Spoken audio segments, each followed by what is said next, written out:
नमस्कार दोस्तों।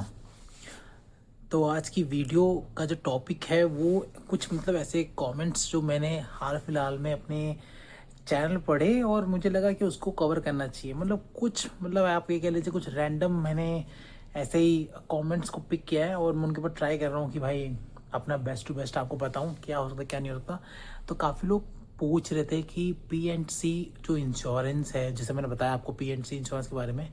तो पी एंड सी इंश्योरेंस में जो काम होता है वो किस तरीके से होता है, मैं ऑलरेडी इसके ऊपर 2 वीडियो बना चुका हूँ और बहुत डिटेल वीडियो बना चुका हूँ। तो मेरे को सेम चीज़ को बार बार रिपीट करने पे कुछ मैं अलग आपको नया नहीं बताऊँगा दोस्तों। तो अगर आपने मेरी वो वीडियो नहीं देखी है तो आप जाके उस वीडियो को देख सकते हैं, आपको बहुत हेल्प मिलेगी उससे। और एक यूजर ने पूछा था कि underwriting P and C insurance में काम कैसा होता है। देखिए, underwriting P and C insurance में काम ऐसा बहुत बेसिक है, नॉर्मल कह सकता हूँ, नॉर्मल होता है। ऐसा आपको पहले 3 महीने की ट्रेनिंग मिलेगी, जैसे मैंने ऑलरेडी कितने बता चुका हूँ कि जेनपेट के अंदर आपको 3 मंथ की जो है ट्रेनिंग मिलती है और वो ट्रेनिंग पीरियड के दौरान आपको बताया जाएगा कि आपका काम क्या होता है। वैसे आप एक ही महीने के अंदर सीख जाओगे, आपको दूसरे महीने में एंटर करने की जरूरत भी नहीं पड़ेगी दोस्तों। और किसी ने पूछा कि यार ये ट्रेनिंग पीरियड में जो पैसा होता है मिलता है, बिल्कुल मिलता है। जो भी आपकी ज्वाइनिंग डेट होगी ना, उस ज्वाइनिंग डेट से 3 महीने तक आपको ट्रेन किया जाएगा, ट्रेनिंग मिलती है।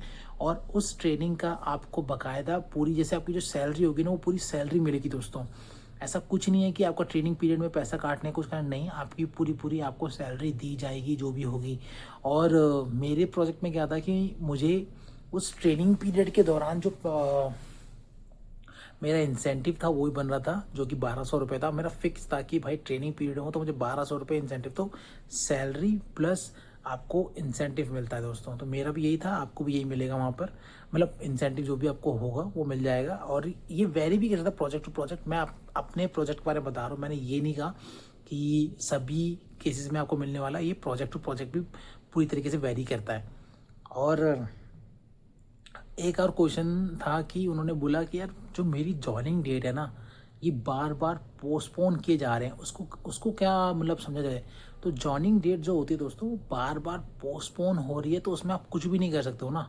देखिए, आपका काम था इंटरव्यू देना, आपने अपना बेस्ट दिया, इंटरव्यू दिया, आपने इंटरव्यू क्लियर कर लिया, आपको ज्वाइन लेटर आ चुका। अब ज्वाइन लेटर के बारे में बार पोस्टपोन हो रहा है, तो उसके पीछे रीज़न या तो ये होगा कि जो क्लाइंट है वो उस प्रोजेक्ट को होल्ड पे डाल रहा है, या फिर वो क्लाइंट इस टाइम पे रिक्वायरमेंट नहीं चाहता है, तो भी होता है। और थर्ड ये होता है कि काफ़ी बार जो जनपैक्ट में बल्क में हायरिंग की वजह से ये डॉक्यूमेंट्स को एक साथ कंप्लीट नहीं कर पाते हैं, तो उसकी वजह से भी होता है। और कोई और रीज़न भी होता है। ये 3-4 रीज़न जो होते हैं, ये मैंने अपने टाइम पे जब मैं जनपैक्ट में काम करता था ना, तो मैंने अपने टाइम पे नोटिस किया कि ऐसी चीज़ें भी हो रही थी। तो ये चीज़ें भी क्या पता हो रही हूँ, तो कुछ नहीं कह सकते, ये चीज़ें भी हो सकती हैं। और ऐसे ही आप लोग पूछ रहे थे कि जो जेनपैक्ट है उसमें हम ज्वाइन कैसे करें जेनपैक्ट को। तो मैंने जेनपैक्ट को ज्वाइन करें, सिंपल सी बात है, इनकी वेबसाइट पे जाइए, वरना इनके जो थर्ड पार्टी ऐप्स जो अलग अलग आते हैं, जैसे लिंक्डइन हो गया, नौकरी, साइन.com, जॉब देखो, काफ़ी सारी ऐप्स हैं आज के टाइम पे। तो वहाँ पर जाके आप अप्लाई कर सकते हैं। आप प्रोसेस, अब आप सोचिए, आपको यहाँ पर जाके सिर्फ जेनपैक्ट लिखना है, जेनपैक्ट से रिगार्डिंग आपको जो जो जॉब्स होंगी ना, वो सब आपको मिल जाएंगी वहाँ पर। आपको किसी भी चीज़ की वहाँ पर कमी महसूस नहीं होगी।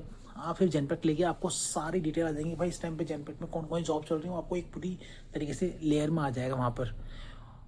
और इस टाइम पे देखिए, हाँ, अगर आप मान लीजिए कोई मुझे पूछा था कि हम इन ऐप्स पे जाते हैं, तो इन ऐप्स पे तो फेक कंपनीज भी तो हो सकती हैं, बिल्कुल हो सकती हैं।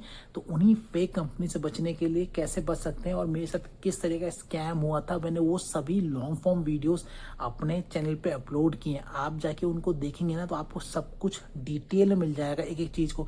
इसीलिए कहता हूँ कि आप कोई भी सवाल मुझसे अगर पूछ रहे हैं, तो उस सवाल को पूछने से पहले एक बार खुद से ये क्वेश्चन कीजिए, क्या इसने कोई इसके रिगार्डिंग शॉर्ट्स या फिर लॉन्ग फॉर्म वीडियो अपलोड किए। तो आप एक बार प्लीज़ चेकआउट कीजिए, क्योंकि ऐसा शायद कुछ होगा जो मैंने मिस किया होगा। मैंने ऑलमोस्ट सब कुछ डाल दिया और मुझे खुद को जब लगता नहीं कुछ नया, ऐसा लगता है कि हाँ यार ये चीज़ मैंने जो है डाली नहीं है, या फिर ये कुछ नया मेरे को दिखा है, तो मैं उसके ऊपर बना के डालता हूँ वीडियो। तो दोस्तों, जब यहाँ पर आपको फेक कंपनीज मिलेंगी तो फेक कंपनीज से बच के रहिएगा। और जो जेनपैक्ट है, एसेंशियल हो गया, कंसेंट्रिक्स हो गया, कैपजेमिनी हो गया और ई एक्सेल हो, कितनी सारी कंपनीज हैं, वहाँ पर जाके आप इनके या तो ऑपरेशन एसोसिएट या फिर प्रोसेस एसोसिएट, कितने सारे जो हैं ये, मतलब ये 2 मेजर हैं, आप यहाँ पर सर्च करेंगे ना आपको सब कुछ मिल जाएगा। अगर आपको बैकएंड और हाँ, मुझे किसी ने पूछा था कि अगर हमें मतलब इसी के मैं कंटिन्यू कर रहा हूँ, किसी ने क्वेश्चन पूछा था कि बैकएंड में अगर हमें जॉब चाहिए, मैं फ्रेशर हूँ तो कौन सी कंपनी बेस्ट है। तो बैकएंड के लिए बेस्ट मैं बोलूँगा जेनपैक्ट और ई एक्सेल है इस टाइम पे। और आप अगर एक्सपीरियंस हो तो भाई फिर तो आपको समझाने की जरूरत है कि आपको तो खुद पता हो क्या है क्या नहीं। फिर भी बता दो, अगर आप एक्सपीरियंस हो तो काफ़ी सारी अदर ऐप्स भी और कंपनीज भी हैं, आप मेरे शॉर्ट्स में जाके देखिए, मैंने डिटेल में इसके ऊपर वीडियो बनाई है एक, कि कौन कौन सी कंपनीज़ में आपको, अगर आप एक्सपीरियंस में जाना चाहिए और अगर आप फ्रेशर हो तो आपको कौन सी कंपनीज में जाना चाहिए। और हाँ, एक और ये कि जब आप एक्सपीरियंस ले रहे हैं किसी कंपनी में, तो एटलीस्ट आप वहाँ पर ना 1 साल गुजारिए। आप ये मत सोचिए कि 6 महीने या 7 महीने में कोई और कंपनी बदल दूँ, नहीं, आपका रेज्यूमे में बहुत गंदा इम्पैक्ट पड़ता है इससे। और ये एक्चुअल बात है, शायद ही कोई आपको बताएगा, क्योंकि जब मैं अपने मैनेजर के साथ जेनपैक्ट में काम करता था तो मैंने उनसे पूछा था कि आप किस तरीके से जो है ये रेज्यूमे को पिक करते हो। उन्होंने मुझे समझाया था कि जो रेज्यूमे हमको स्ट्रांग लगता है ना, कि इस बंदे ने यहाँ पर 2 साल काम किया, कम से कम 5 साल काम किया, तो हम उसको पिक करते हैं। तो इस तरीके से आप कम से कम 1 साल बताइए। मेरे मैनेजर ने मुझे बोला था कि जिस भी कंपनी में अगर कोई बंदा एम्प्लॉय 5 या 6 साल काम कर रहा है, 3 साल काम कर रहा है, तो उसके रेज्यूमे बहुत स्ट्रांग होता है, तो हम उसको जो है सोचते हैं उसको, हम उसके जो रेज्यूमे है उसको पिक करते हैं और उसको इंटरव्यू के लिए बिठाते हैं, वहाँ पर उसका इंटरव्यू कंडक्ट करते हैं।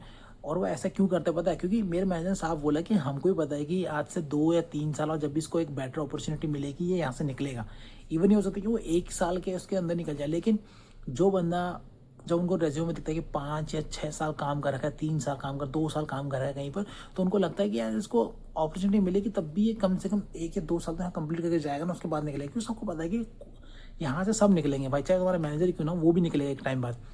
तो ये चीज़ होती है दोस्तों। और काफ़ी लोग मुझसे ये पूछे थे कि जो जेनपैक्ट है उसके अंदर अगर हम अपने आप को एनरोल करें तो किस किस तरह के क्वेश्चन आप पूछे। तो मैंने ऑलरेडी उसके ऊपर डिटेल वीडियो काफ़ी सारी अपलोड कर रखी है, कौन कौन से क्वेश्चन पूछे जाते हैं। जब मैंने अपने दोस्तों को लगवाया तो उनसे किस किस तरह के क्वेश्चन पूछे गए। हाँ, बस बोनस पॉइंट मैं आपको यहाँ पर ये बता दूँ कि जस्ट इम्प्रूव योर इंग्लिश। मतलब मैं ये नहीं कह रहा हूँ कि टॉप नॉच कर लो, लेकिन आपको अपनी इंग्लिश इतनी बेटर रखनी पड़ेगी कि whatever question your interviewer asking you, so at least you do understand the question and you can tackle the situation, I mean you can answer them। और बहुत ही बेसिक चीज़ पूछते हैं वो लोग भी, कोई इतना नहीं पूछते।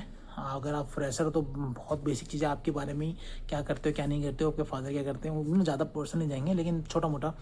और अगर आप एक्सपीरियंस हो तो आपने जो भी काम किया होगा आपको समझाना पड़ेगा उनको, वो सब काम को क्या क्या किया, क्या क्या नहीं किया। तो वो सब इस तरह के क्वेश्चंस जो है वहाँ पर पूछे जाते हैं। और यहाँ पर मेरे से ये भी पूछा जा रहा था, मतलब इस तरीके से कि अगर जेनपैक्ट को अगर हम छोड़ रहे हैं, मतलब मान लीजिए अगर हम जेनपैक्ट को 1 या 2 साल बाद छोड़ रहे हैं, तो उसके बाद हमें कौन सी कंपनी में जो है जॉब करनी चाहिए।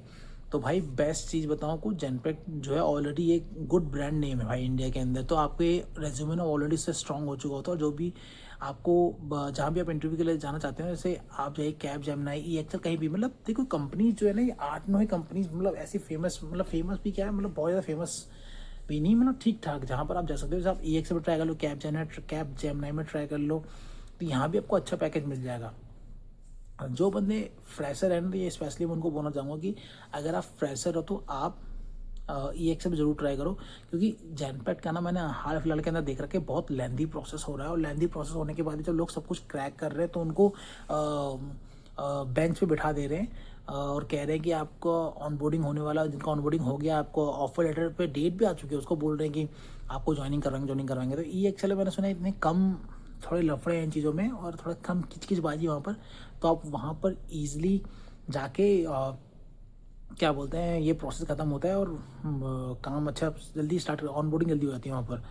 और बात रही वर्क फ्रॉम होम की, लोग मुझसे पूछते थे कि वर्क फ्रॉम होम के लिए कौन सा बेस्ट रहेगा। तो वर्क फ्रॉम होम के लिए भाई मैंने आज हाल फिलहाल में देखो, मैंने जितना रिसर्च करा है और जितना मेरे फ्रेंड सर्कल है उन सब में मैंने सुना है कि ई एक्सेल ही बेस्ट है। देखो देने को तो भाई अदर कंपनीज भी देती है, जेनपैक्ट में भी अच्छा खासा वर्क फ्रॉम होम मिल जाता है, लेकिन जेनपैक में ना मोस्टली हाइब्रिड मिलता है, लेकिन EX में मैंने सुना कि काफ़ी मतलब हद तक यही है कि आपको जो ये परमानेंट वर्क फ्रॉम होम दे देते हैं। 1 या 2 महीने आपको बुलाएंगे, आपको ट्रेनिंग देंगे, ट्रेनिंग में जैसे उनको लगता है बिल्कुल परफेक्ट होकर बंदा है, उसके बाद इनका वर्क फ्रॉम होम चालू होता है। तो आप रिमोटली कहीं अपने विलेज में काम करना चाहते हो, कहीं दूसरी सिटी से काम करना, आप आराम से कर सकते हो, उसमें कोई दिक्कत नहीं है।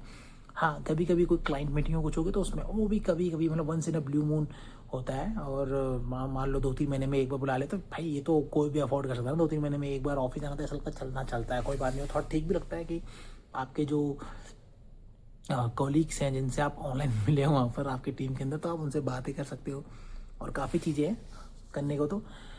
और कुछ लोग मुझसे पूछ रहे थे कि यार मतलब मैं कोई थर्ड पार्टी मतलब मान लो XYZ है, तो मैं X कंपनी से आया हूँ और Y कंपनी मतलब जेनपैक मुझे इतना ऑफर कर रही है और Z कंपनी मुझे कोई इतना ऑफर कर रही है। और मतलब जेनपैक जो है मान लो 10,000 कर रही है तो दूसरी कंपनी उसको 15,000 रुपये कर रही है। तो मुझे नाम के लिए जेनपैक के अंदर चाहिए, मतलब एक गुड ब्रांड नेम के लिए जेनपैक के अंदर जाना चाहिए, फिर उस दूसरी कंपनी में ज्वाइन करना चाहिए। तो मैं साफ बोलूँगा भाई, पैसे के पीछे दौड़ो, नाम वाम छोड़ो भाई। काम तो वो कंपनी भी सिखा रही है, उसका नाम भी तुम्हारे रेज्यूमे में चढ़ेगा। तो इस टाइम पे तुम्हारी प्रायोरिटी होनी चाहिए वो कंपनी। और वहाँ से अगर जैसे तुम 1 साल कंप्लीट करो तो फिर जेनपैक में आओ। तो जेनपैक में आने से क्या होगा, जब तुम वहाँ काम कर रहे थे हाई सैलरी पे, तो वहाँ से यहाँ आने पे, जेनपैक से आने पे तुम्हें हाई सैलरी भी मिलेगी और तुम्हें गुड ब्रांड नेम भी मिल जाएगा। और जेनपैक भी देखेगा भाई हाँ ये बंदे ने भी वहाँ पे 3 साल काम कर रखा है और इतनी अच्छी सैलरी पैकेज पे है, तो आपको अच्छे से वो जो है वो यहाँ पर कंसिडर करेंगे और आपको अच्छा पैकेज मिल सकता है यहाँ पर। और गुड पैकेज के लिए तो मैं बोलूँगा गुड पैकेज तो किसी कंपनी में नहीं है। देखो सब एवरेज, अगर आप एसोसिएट या प्रोसेस एसोसिएट के लिए जा रहे हो तो आप चाहे EX में चलो, कैपजेमिनी चले जाओ, या फिर कंसेंट्रिक्स में चले जाओ, जेनपैक में चले जाओ। सभी के मतलब यहाँ पर प्रोसेस में ना कम लो सैलरी जो है ना ये प्रोवाइड करते हैं। तो बहुत ज़्यादा एक्सपेक्टेशंस मत रखना, मतलब सब कुछ लिमिटेड ही है यहाँ पर, तो ऐसा कुछ नहीं है। और बाकी रही काफ़ी मतलब कमेंट्स में ये आ रहा था कि यार हमारा ये बैकग्राउंड वेरिफिकेशन कंप्लीट नहीं हो रहा है, 1-1 महीना हो गया, 2-2 महीने हो गए। तो जहाँ तक मैंने सुना था और जहाँ तक मैंने अपनी रिसर्च करी कि जो जेनपैक्ट है ना वो कम से कम 2 हफ्ते से लेकर 1 महीने का टाइम लेता है। लेकिन मैंने तो लोग सुने कि 2-2 महीने से वेट कर रहे हैं। तो भाई आप लोग वेट किस चीज़ का कर रहे हो, किस चीज़ का वेट कर रहे हो भाई? उस टाइम पीरियड को अच्छे से यूज़फुल बनाओ, अपने लिए फ्रूटफुल बनाओ। और उस टाइम पीरियड में आप कहीं दूसरी जगह पे इंटरव्यू दो, कितनी जगहों पे आप इंटरव्यू दे सकते हो, कुछ चीज़ करो, लेकिन आप क्यों एक चीज़ के पीछे बैठे हो भाई? अलग अलग चीज़ों के लिए दौड़ो भाई, और जगह इंटरव्यूज़ दो, और जगह पे जैसे नौकरी ऐप हो गई, इन पे हो गई, यहाँ पर जो है इनके फॉर्म्स फिल करो, अप्लाई करो, लेकिन एक चीज़ के लिए वेट बिल्कुल ही मत करो। तो ये कुछ 12-13 मिनट की वीडियो मैंने अभी बनाई है। ये मेरे कुछ रैंडम, मेरे मतलब आप लोगों के रैंडम क्वेश्चंस तो मेरे माइंड में चल रहे थे कि मैं बहुत लंबे टाइम से, आई गेस 2 हफ्ते से ऊपर हो गए मेरे को लॉन्ग फॉर्म वीडियो ना बनाते हुए। तो मैंने ये सारे कमेंट्स धड़ धड़ धड़ धड़ आए जा रहे थे मेरे DM पे और या कमेंट सेक्शन में। तो मैंने सोचा यार अब दिमाग में इतने सारे क्वेश्चंस हो गए हैं तो एक प्रॉपर वीडियो लाता हूँ इसके ऊपर। तो ये कुछ रैंडम क्वेश्चन से, अगर आपका इनमें से कोई भी डाउट होगा तो क्लियर हो गया होगा, नहीं हुआ होगा तो कमेंट कर देना, मैं फिर भी आपको जरूर रिप्लाई करूँगा। और अगर आपको इस वीडियो से हेल्प मिले तो भाई लाइक जरूर मारा करो वीडियो, कम से कम भाई लोग देख तो लेते 5-6 हज़ार और व्यूज़ लाइक्स आते सिर्फ 200-300, तो अच्छा नहीं लगता यार। कम से कम लाइक भी तो करके जाया करो, इससे तो मोटिवेशन मिलेगी आपको और आगे हेल्प कर सकता हूँ मैं। तब तक के लिए धन्यवाद।